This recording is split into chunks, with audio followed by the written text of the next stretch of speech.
To save Justin, Bieber must die.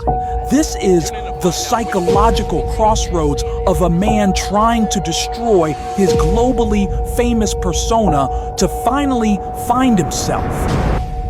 In the summer of 2013, Justin Bieber stood at the pinnacle of pop stardom, a 19-year-old sensation whose teen idol image had propelled him to global fame. But beneath the sold-out arenas and screaming fans, cracks were forming. That year, he embarked on what many saw as a deliberate path of self-sabotage, urinating in a restaurant mop bucket while yelling obscenities about former President Bill Clinton, as captured in leaked footage that spread like wildfire across tabloids. This wasn't just youthful indiscretion, it marked the beginning of Bieber's aggressive dismantling of the Bieber persona, the clean-cut heartthrob archetype crafted since his discovery on YouTube in 2008. Bieber's rise had been meteoric. At 13, he was spotted by manager Scooter Braun, who signed him to a deal with Usher. His debut album, My World 2.0, released in 2010, topped charts worldwide, spawning hits like Baby that defined a generation of Beliebers.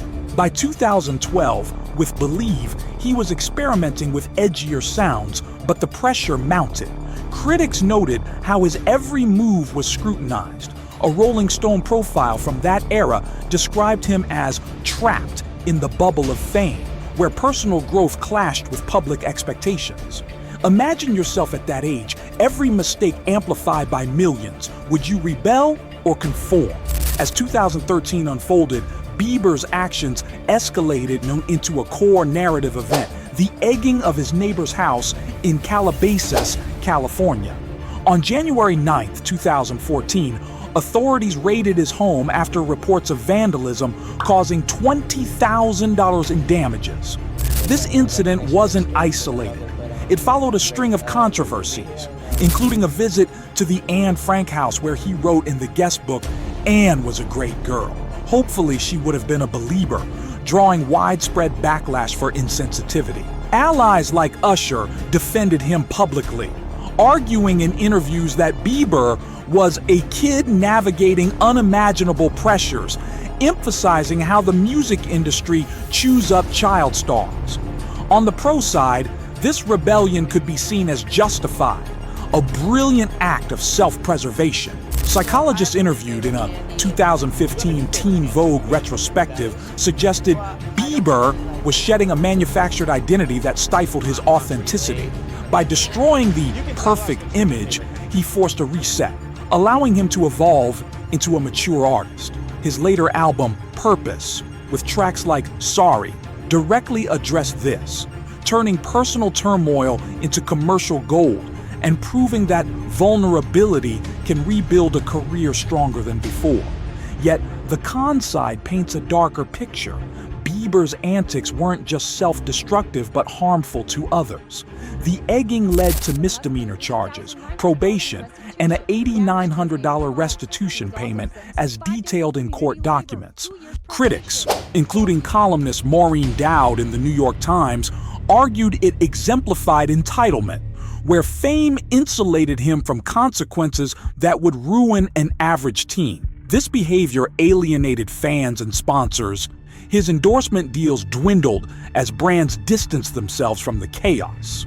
Moreover, it perpetuated a toxic cycle for young admirers, normalizing recklessness under the guise of finding oneself. A deep dive from Vice in 2014 highlighted how his actions reinforce stereotypes of celebrity impunity, potentially damaging the mental health of impressionable followers who idolized him. The spiral deepened in early 2014 with Bieber's arrest in Miami for DUI, drag racing, and resisting arrest without violence. Police reports noted his bloodshot eyes and the scent of alcohol, though tests showed THC and Xanax in his system. Bieber smiled in his mugshot, a defiant grin that fueled media frenzy.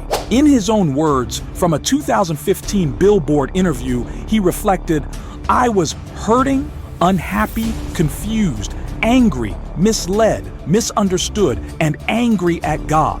Allies like Pastor Carl Lentz, who later counseled him, framed this as a cry for help, pointing to Bieber's absent father and early exploitation in the industry. Pro-arguments here underscore misunderstanding. Bieber was a product of his environment, thrust into adulthood without tools to cope. A Vulture analysis from 2023 noted how child stars like him often implode to reclaim agency, citing his heavy drug use, starting with marijuana at 12 or 13, escalating to MDMA, lean, and pills, as a maladaptive response to trauma. This perspective humanizes him, suggesting his execution of fame was a survival mechanism, ultimately leading to sobriety and hits like "What Do You Mean?" that redefined his sound. Conversely, detractors highlighted the real-world fallout. The Miami arrest sparked petitions to deport him back to Canada, amassing over 270,000 signatures on We the People. Entertainment Weekly's 2014 op-ed criticized it as reckless endangerment, arguing Bieber's influence amplified the dangers of impaired driving to his young fan base. Leaked videos from that period showing a 15-year-old Bieber using racial slurs and jokes resurfaced, igniting accusations of racism. Though he apologized profusely, stating in a statement, "I was a kid then, and I am a man now who knows my responsibility to the world," skeptics like those on Reddit threads in 2023 questioned the sincerity, viewing it as damage control rather than growth. This con view interprets his destruction as selfish, eroding trust and contributing to broader cultural issues around accountability. By mid-2014, Bieber's career hit rock bottom. He canceled meet and greets on his tour, citing depression, and retreated from the spotlight. A turning point came with his Comedy Central roast in March 2015, where he endured jabs from celebrities like Kevin Hart. I'm not gonna lie, there were some moments where I was like, Justin's gonna cry in the car. There's no way that he's not gonna cry. And ended with a heartfelt apology. "I've lost some of my best qualities. For that, I'm sorry." This event bridged to his comeback, but the psychological crossroads remained evident. In a GQ profile from 2021, Bieber admitted, "Fame turned me into a monster," describing how he abused substances to escape the persona that defined him. Supporters argue this honesty was transformative, allowing Justin to emerge from Bieber's ashes, evidenced by his marriage to Hailey Baldwin in 2018 and advocacy for mental health. As one fan ally posted on X in 2023, he had to burn it all down to build back real. Still, critics contend the negative impact lingers. His 2020 revelation of Lyme disease and Ramsay-Hunt syndrome in 2022 explained some physical decline, but earlier scandals left scars. A Daily Mail timeline from 2025 catalogs ongoing rumors of drug relapses, suggesting his execution of fame created a perpetual cycle of scrutiny. This alternative interpretation sees his actions not as misunderstood genius, but as avoidable wreckage, harming his legacy and those around him.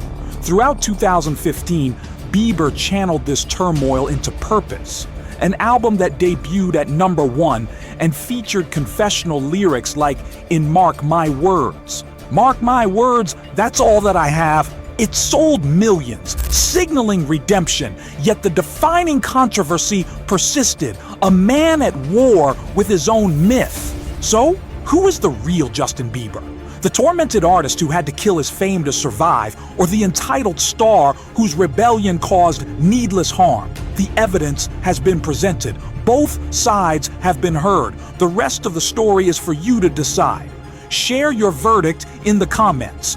Did Bieber's self-destruction save him, or was it a tragic misstep? Why?